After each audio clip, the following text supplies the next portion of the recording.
Ouvrons notre Bible au livre de Job 31. Job 31. Plaider innocent. Plaider innocent. Job 31, verset 1 à 8. Job déclare sa droiture. Job soutient qu'il n'a regardé avec convoitise aucune femme. Maintenant, ce n'est pas seulement par accident.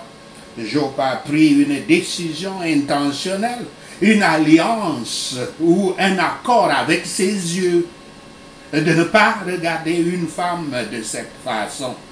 Alléluia. Cette alliance, cette décision consciente affecte tous les domaines de la vie de Job parce qu'il sait que Yahweh connaît toutes ses pensées et ses actions. Le Nouveau Testament regorge d'instructions pour prendre une décision consciente en faveur de la sainteté, et ceci est une justice pratique, une droiture pratique. L'Écriture dans 1 Pierre 1 verset 13 à 16 dit, je cite, « C'est pourquoi saignez vos reins de votre entendement, soyez sobres, et ayez une entière espérance dans la grâce qui vous sera apportée lorsque Yahshua Christ apparaîtra. Comme des enfants obéissants, ne vous conformez pas aux convoitises que vous aviez autrefois quand vous étiez dans l'ignorance. Mais puisque celui qui vous a appelé est saint, vous aussi soyez saints dans toute votre conduite. Selon qu'il est écrit, vous serez saints car je suis saint. Fin de citation. Le Père Yahweh dit, je cite encore, soyez saints parce que je suis saint. Vous serez saints car je suis saint. C'est selon la traduction. Fin de citation. Il le dit à répétition dans Lévitique 11, verset 44 à 45, dans Lévitique 19, verset 2, dans Lévitique 20, verset 26. Job donne des exemples spécifiques de son innocence, couchant chacun dans la même structure du si alors. Si j'ai fait cela, laissez-moi être jugé pour cela. Si j'ai été impliqué dans une relation adultère, alors laissez-moi être puni par l'infidélité de ma femme. Job ne dit pas les choses ici enregistrées en guise de vantardise, mais en réponse à l'accusation d'hypocrisie portée contre lui par ses amis. Il comprend la nature spirituelle des commandements de Yahweh comme atteignant les pensées et les intentions du cœur. Ceci est important parce que 2000 ans plus tard, les Juifs à l'époque de Yahshua restaient dans leur tradition, la loi de Moïse et les rituels, complètement incapables de comprendre que le cœur du péché est ce que le Père Yahweh veut voir transformé en un cœur de foi et de justice pour être justifié. Eux, ils pensaient que parce qu'ils obéissent mécaniquement à la loi de Moïse, en observant les règles des sacrifices à la lettre et toutes ces choses, payer les dîmes et consorts, cela suffisait et ils seront justifiés, Dieu va les accepter au ciel. Il est préférable de laisser nos actions parler pour nous.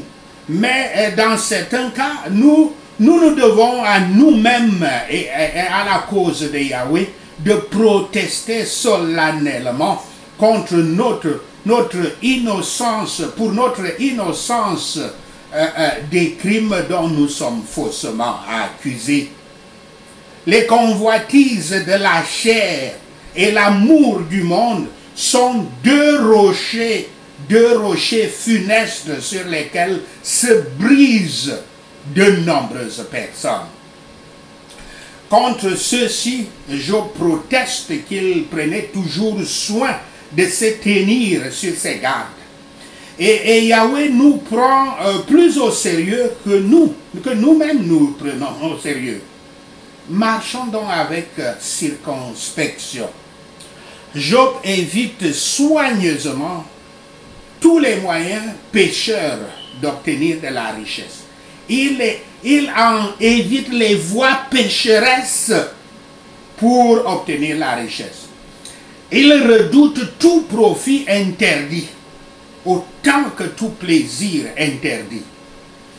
Ce que nous avons dans le monde peut être utilisé avec réconfort ou perdu avec réconfort, si honnêtement obtenu qu'il puisse être.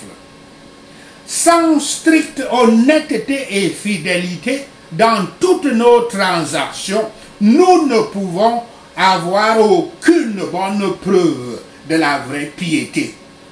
Pourtant, combien de professeurs, combien d'évangélistes, combien d'enseignants des Écritures sont incapables de respecter cette pierre de touche. Job 31, versets 9 à 15, l'intégrité dans le travail. Job soutient qu'il ne traite pas les gens différemment en raison de leur statut social, de la couleur de leur peau ou de leur nationalité. Il agit ainsi parce qu'il reconnaît que Yahweh a créé chaque être humain de la même manière, reflétant sa propre image divine. Toutes les souillures de la vie viennent d'un cœur trompé. La convoitise est une émotion négative. Parlons de ça, la convoitise. La convoitise, c'est surtout cette envie sexuelle là qu'on appelle convoitise. Et puis aussi, il y a donc l'envie même des richesses qui brûle.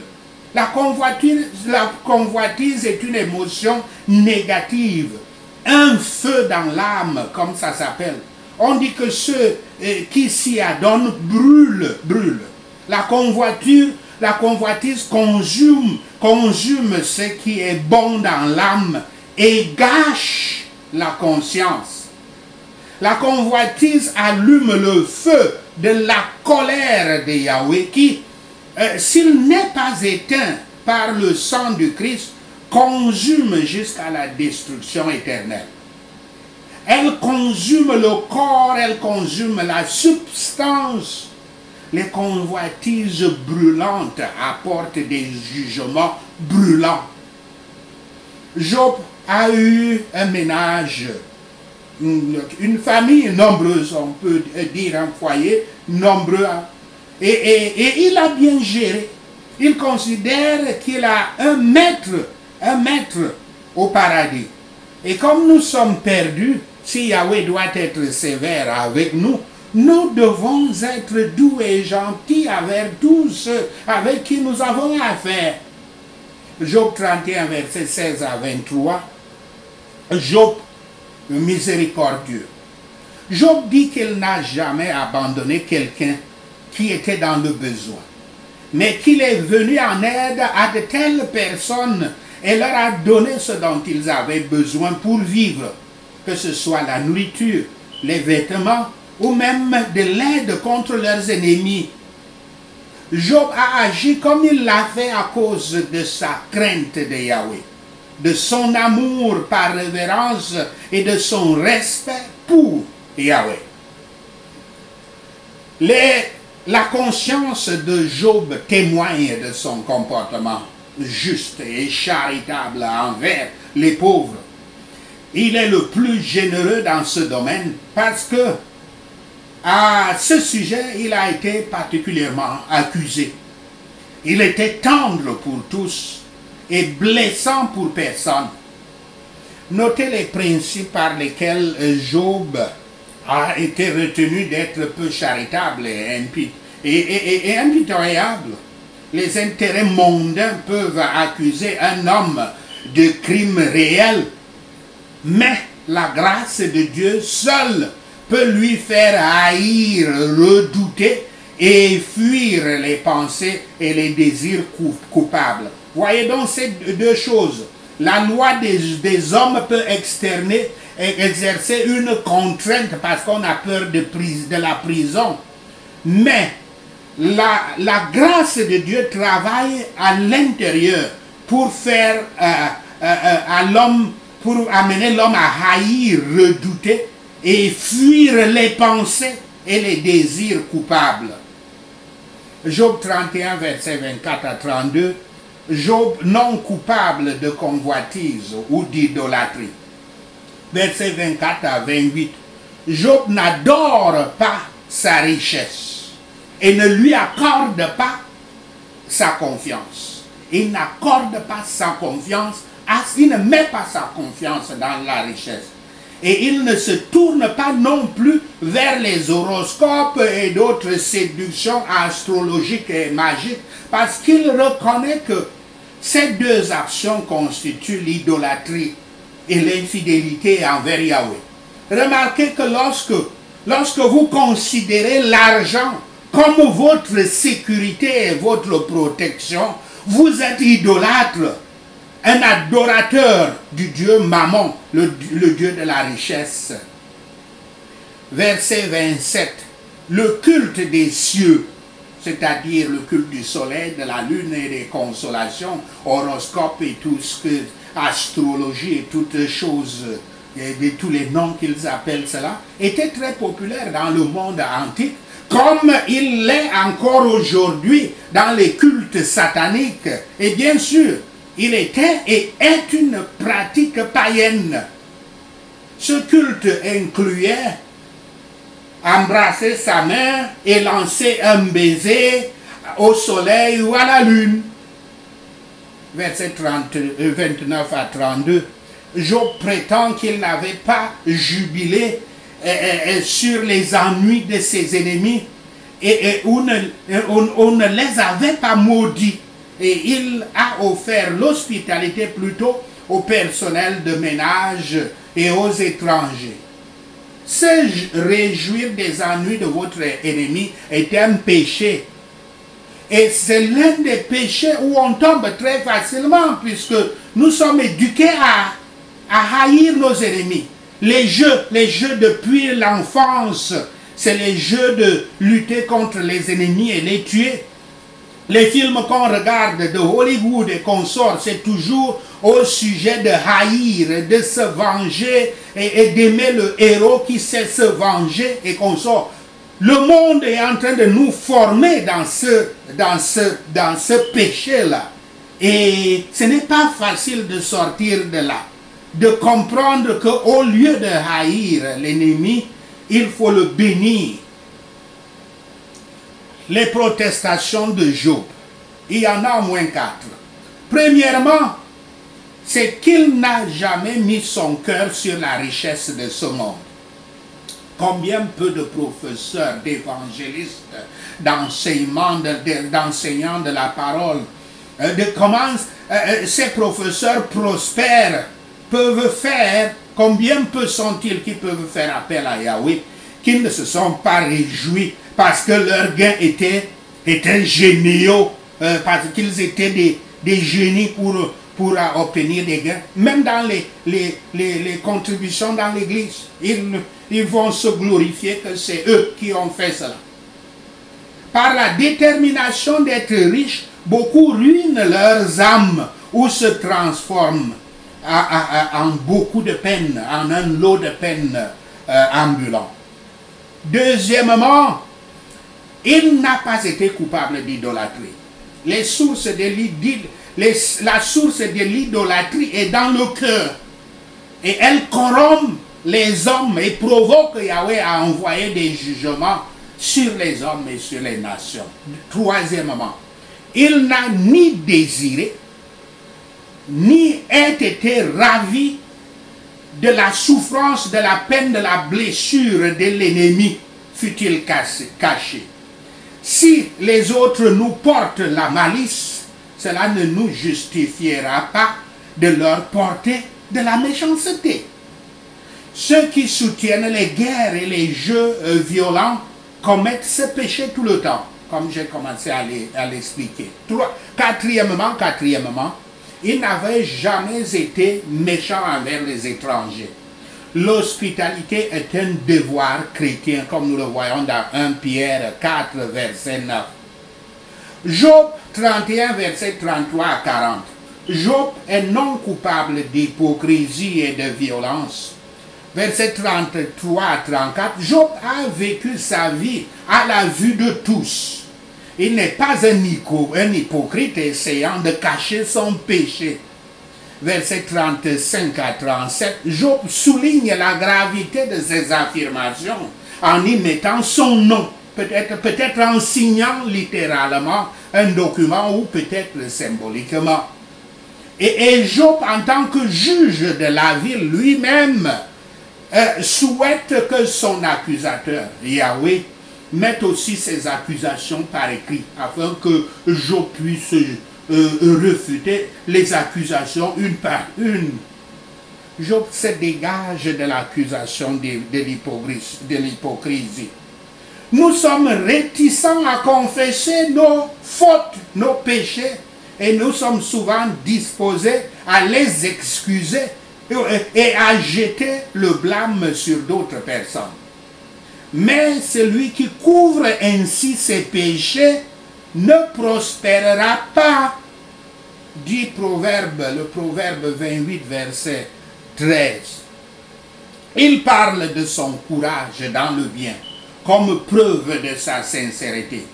Quand les hommes obtiennent des biens injustement, ils sont injustement privés de leur confort. Celui-là aura sémé le blé, mais il doit récolter, il doit au contraire récolter les chardons.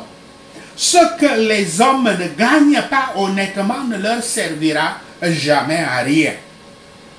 Les paroles de Job sont donc terminées. Elles se terminent par une affirmation hardie que, en ce qui concerne l'accusation contre son caractère moral et religieux, comme cause de ses souffrances, il pourrait en appeler à Yahweh. Mais aussi confiant que fut Job, nous verrons qu'il se trompait. Dans Job 40, verset 4 à 5, et aussi dans 1 Jean 1, verset 8. Jugeons-nous nous-mêmes comme Job a essayé de faire, ou bien ses amis l'ont aidé à faire. Examinons où nous sommes coupables, cherchons le pardon dans le sang qui purifie de tout péché, et que Yahweh ait pitié de nous et qu'il écrive ses lois dans nos cœurs. Sachez cela et le Seigneur Yahweh vous bénira. Amen. Allons-y au point de prière. Prions pour que Yahweh nous récompense pour notre innocence et notre justice. Justice, c'est dit aussi droiture. Tu viens afin que nous ayons la vie. Christ Sauveur, fais que j'ai une vie plus abondante. Merci Seigneur, au nom de Yahshua le Messie, nous prions. Mon cœur n'est pas troublé ou effrayé. Seigneur Yahshua, donne-moi la paix, au nom de Yahshua. Seigneur de paix, donne-moi toujours la paix par tous les moyens, au nom de Yahshua le Messie. En te priant et chantant pour toi, Père Yahweh, que ton Saint-Esprit descende pour me libérer dans l'ordre de Paul et Silas dans la prison intérieure, au nom de Yahshua le Messie. Père Yahweh, fais que ma bouche dise, en vérité, il y a une récompense pour les justes, au nom de Yahshua le Messie. Père Yahweh, fais en sorte que le corruptible en moi soit remplacé par l'incorruptibilité et que le mortel soit remplacé par l'immortalité, au nom de Yahshua le Messie. Comme le corruptible est remplacé par l'incorruptibilité et le mortel remplacé par l'immortalité, Père Yahweh, apporte dans ma vie la parole qui est écrite. La mort est engloutie dans la victoire. Au nom de Yahshua le Messie. Yahweh Tout-Puissant. Essuie toutes les larmes de mes yeux et qu'il n'y ait plus de mort, ni de chagrin, ni de cris, ni de souffrance, car les premières choses sont passées au nom de Yahshua le Messie. Adonai Yahweh, récompense ma justice par un nouveau corps fort et parfait et une vie nouvelle au nom de Yahshua le Messie. Parce que je cherche d'abord ton royaume et ta justice, Père Yahweh, fais que toutes ces choses du monde me soient ajoutées au nom de Yahshua le Messie. Donc je ne m'inquiète pas pour demain, car demain prendra soin de lui-même. Chaque jour a assez de problèmes en soi au nom de Yahshua le Messie. En un instant, en un clin d'œil, à la dernière trompette, car la trompette sonnera et les morts ressusciteront incorruptibles et nous serons changés. Yahweh, Yahweh l'Éternel, ressuscite-moi de ce monde corrompu au nom de Yahshua le Messie.